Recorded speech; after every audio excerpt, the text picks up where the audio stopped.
The mysterious realm of Elvis Presley continues to captivate fans even decades after his untimely departure at the age of 42. Questions linger about the circumstances surrounding his death and the final moments that led to it. Recently uncovered details about his last words reveal a surprising truth, shedding light on a side of the king that many admirers never knew existed.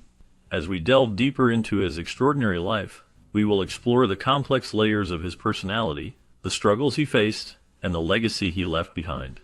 From his rise to fame to the challenges that accompanied it, the narrative of Elvis is not just one of glitz and glamour but also of vulnerability and introspection. This journey will take you through the highs and lows of his career, offering insights into the man behind the legend. Prepare to discover unexpected revelations that redefine our understanding of Elvis Presley, the unforgettable icon who changed the landscape of music forever. Elvis Presley's formative years were anything but typical of a rock and roll superstar. He came into this world on January 8, 1935, in a humble two-room shotgun house in East Tupelo. This area was once known as North Mississippi's toughest town. His parents, Gladys and Vernon Presley, lavished their son with affection despite their poor means. Before Elvis was born, Vernon shared in an interview that they were nearly the poorest people in town. He expressed their joy when they learned they were going to have a family. However, the young family's happiness was short-lived. Vernon encountered trouble for changing a forecheck, which led to significant consequences for the family. By the time Elvis was just 3 years old, their home, which was built by his father, uncle, and paternal grandfather, was taken away. While Vernon served an 8-month sentence, Elvis and his mother were forced to live with extended relatives in Tupelo. According to a cousin, Elvis suffered greatly from witnessing his father's incarceration. This early life experience shaped the man he would become. The surviving twin, just in case you thought you knew all there is to know about the king of rock and roll, Elvis Presley had a twin brother. The legendary figure was actually one of two identical twins. His brother Jesse Garon was born 35 minutes before him. The saying goes that the good die young, and it's tragic that Jesse was stillborn. Unmarked graves in Priceville Cemetery were used the following day to lay poor Jesse to rest. Elvis frequently addressed his late brother Jesse, and the tremendous impact of his loss was evident throughout his career. Pete Whitmer's psychological biography, The Inner Elvis, states that Gladys Presley, Elvis's mother, believed that Jesse's death was a major factor in molding Elvis's fate to be great. Losing a twin is a significant loss, and Linda Thompson, who was close to Elvis, once recounted a disturbing dream he had, in which she, as Elvis's brother, told him that Elvis had tried to save him, but had choked to death. This bold claim highlights how profoundly the loss affected the surviving twin. Elvis likely wished he had a brother to help him through the dark days of his troubled life, a heartbreak that echoed through eternity. The tragic death of Elvis's twin brother profoundly affected his relationship with his mother, Gladys, and the trajectory of his life. Her overprotectiveness was understandable, as she may have been tormented by the prospect of losing him as well. Despite her tendency to be overprotective, Gladys was an unwavering support system for Elvis, and their relationship was indestructible. Elvis was devastated to hear of her untimely death at the age of 46 from a heart attack. He was already enlisted in the U.S. Army, but was permitted a brief leave to be with her before losing her. At Gladys's funeral, the anguish over losing his mother was obvious. He sobbed uncontrollably throughout the service, reportedly on the verge of hysterics from his excruciating pain. Elvis was quoted as saying, "Oh my, everything I own is gone. You were the reason I lived. You meant the world to me." As Elvis struggled to come to terms with his mother's death, the entire world shared in his grief. Unfortunately, this was only the beginning of the sad story that was about to unfold. The globe was once again jolted by terrible news on August 16, 1977, when a body was discovered in Elvis Presley's restroom. As millions of admirers wept over their idol's death, the news spread like wildfire. However, as time passed, more concerns regarding Gladys's death arose. It seemed like there was a backstory to Elvis's death that everyone missed. Many people were curious about the true reason behind the downfall of this musical icon, and rumors and conspiracy theories abounded. Do you think it was just a case of bad health, or do you suspect something more sinister? It is hard to fathom that the future rock and roll king was originally thought to have no musical talent at all. Famous for his legendary songs and electrifying performances, the one and only Elvis Presley had less than stellar academic achievements in high school. Retired music historian Peter Gralnick claims that, while Elvis was a student at Memphis's Humes High School, he was a long cry from the superstar he would later become. In fact, hardly anyone paid attention to him because he was an outsider. Elvis had a hard time adjusting to his new home after his family relocated from Tupelo. However, this was only the beginning. Despite the dismal response he received while in high school, his unfaltering devotion to music led him to his life's work. Miss Marin, Elvis's 8th grade music teacher, was not shy in telling him he was untalented. Did that, however, deter him in any way? Not at all. Elvis's music proves without a shadow of a doubt that he possessed immense talent. He sang a heartfelt cover of Keep Them Cold, Icy Fingers Off of Me in class, proving Miss Marin incorrect in his Elvis-inspired manner. That was the beginning of his meteoric rise to fame in the music industry. It would appear that Elvis followed in his father's footsteps when he worked various jobs after finishing high school, including driving a truck. However, his destiny was different. On July 18, 1953, a young Elvis Presley walked into the Memphis recording service with a simple intention to cut a record as a gift for his mother, Gladys. This gesture, while modest, would unknowingly lay the foundation for his incredible rise to fame. Elvis had been gifted his first guitar by his mother on his 11th birthday, which cost just $1. He recorded 2 songs that day, My Happiness and That's When Your Heartaches Begin. These tracks would later gain significant recognition in the music world. Ironically, Gladys never got to hear the recording, as the Presley household did not own a record player at that time. This moment at the Memphis recording service marked a turning point in Elvis's life, transforming him from an aspiring artist into a legend. The significance of that day cannot be overstated, as it was the beginning of a journey that would change music forever and shape the cultural landscape of the United States. The impact of this seemingly simple act of love resonated through the years, as Elvis's career skyrocketed, leading him to become one of the most iconic figures in music history. His blend of country, blues, and rock and roll captured the hearts of millions, and the seeds of his talent were sown in that small recording studio. The story of Elvis at the Memphis recording service serves as a reminder of how humble beginnings can lead to extraordinary outcomes. In 1956, Elvis Presley made a pivotal switch to RCA Victor, a prominent Nashville label. This marked the beginning of his extraordinary journey in music. It was during this time that he released Heartbreak Hotel, a song that would catapult him to fame and become his first million seller. With this success, Elvis quickly transformed into a household name, and there was no turning back from the spotlight. Despite the overwhelming fame and affection that surrounded him, Elvis remained grounded and never forgot his humble beginnings. His love for his family was profound, leading him to purchase a colonial estate outside Memphis called Graceland. This home became a sanctuary where he could stay with his parents and his beloved grandmother, Minnie Dodger Presley. Even after his passing, Elvis's legacy continued to thrive through Graceland. His ex-wife, Priscilla Presley, played a significant role in this legacy by turning the estate into a tourist attraction. Graceland drew fans from all over the world and became the second most visited residence in the United States. In 2017, Priscilla expanded this experience by opening a 450-room hotel across the street from Graceland. This hotel provided fans with the chance to immerse themselves in the world of Elvis. Graceland has evolved into more than just a historic site. It is a place where fans can feel a connection to the king of rock and roll. It stands as a testament to the enduring legacy of a musician who continues to captivate audiences decades after his untimely death. Elvis Presley's time in the Army marked a significant chapter in his life and career. After many years, Priscilla Presley revealed startling details about her late husband. She stated that it was during his military service that Elvis first encountered the drug trade.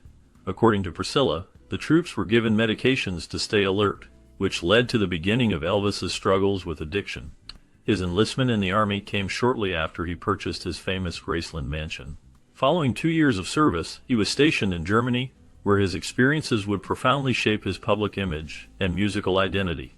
This period had lasting effects on his career, influencing the way he was perceived by fans and the media alike. However, many have questioned the official narrative surrounding his life and death. The mystery of Elvis's passing continues to spark conspiracy theories, with some claiming to have seen him alive long after his reported death. These ideas, whether mere fantasies or rooted in some truth, add layers to the complex legacy of Elvis Presley.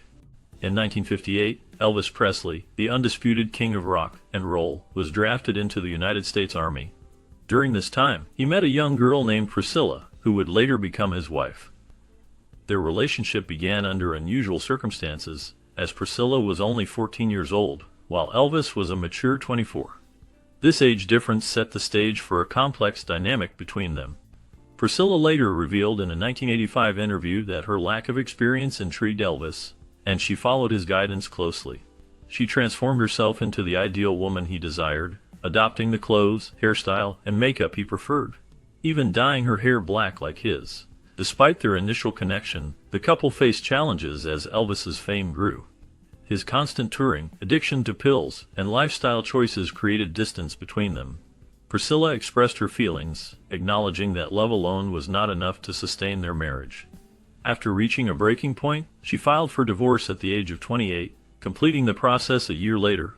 Meanwhile, Elvis began a new relationship with Ginger Alden, proposing to her just 2 months after they met. Despite their separation, Elvis and Priscilla remained friends, and she fondly recalled his departure in 1977, feeling as if the world had stopped. Elvis had a premonition about his fate, reminiscent of his mother's experience, suggesting he sensed his life would be cut short in his 40s. This eerie intuition proved true, as he made his final live performance in June 1977, singing Can't Help Falling in Love. On August 16, 1977, the world mourned the loss of a man who had captivated hearts with his music and charisma. Elvis Presley may have left the building, but his legacy as the rock and roll king endures in the hearts of many. Before taking the stage, Elvis Presley would quietly say a prayer, seeking a moment of calm and guidance.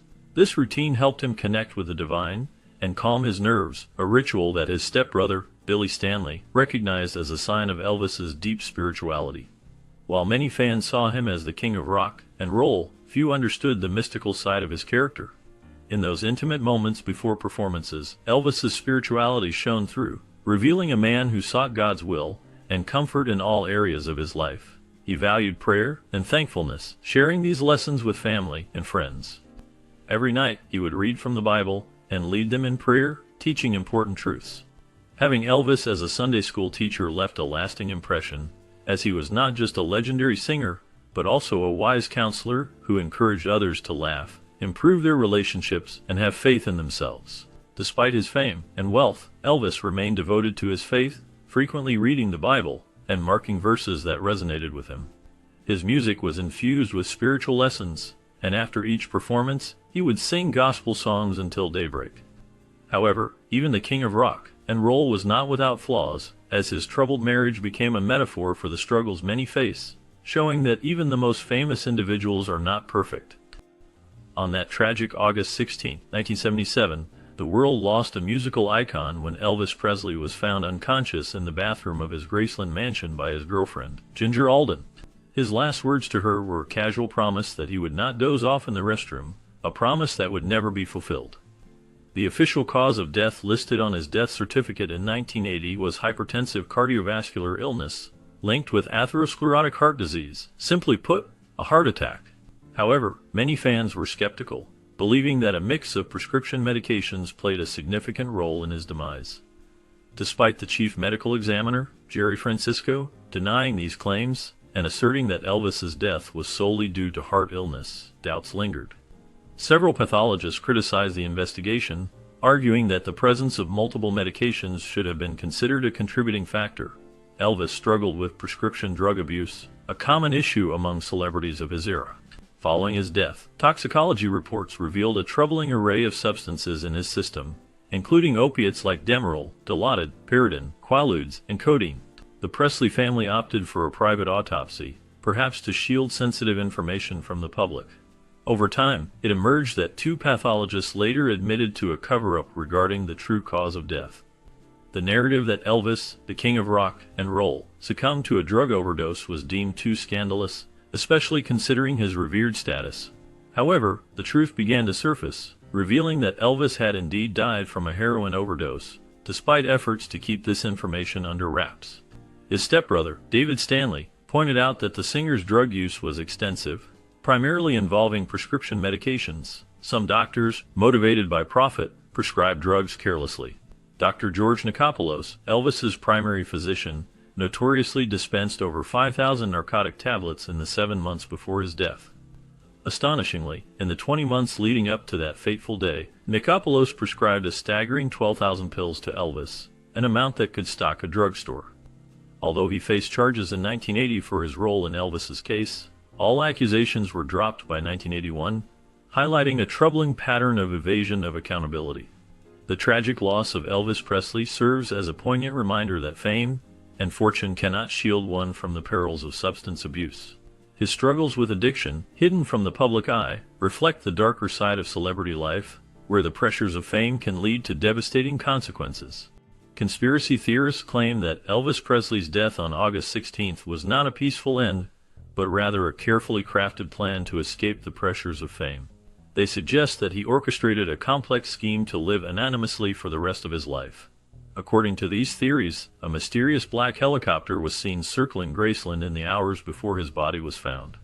The theorists believe this helicopter was a means of transport to safety, a haven away from the relentless scrutiny of the public eye.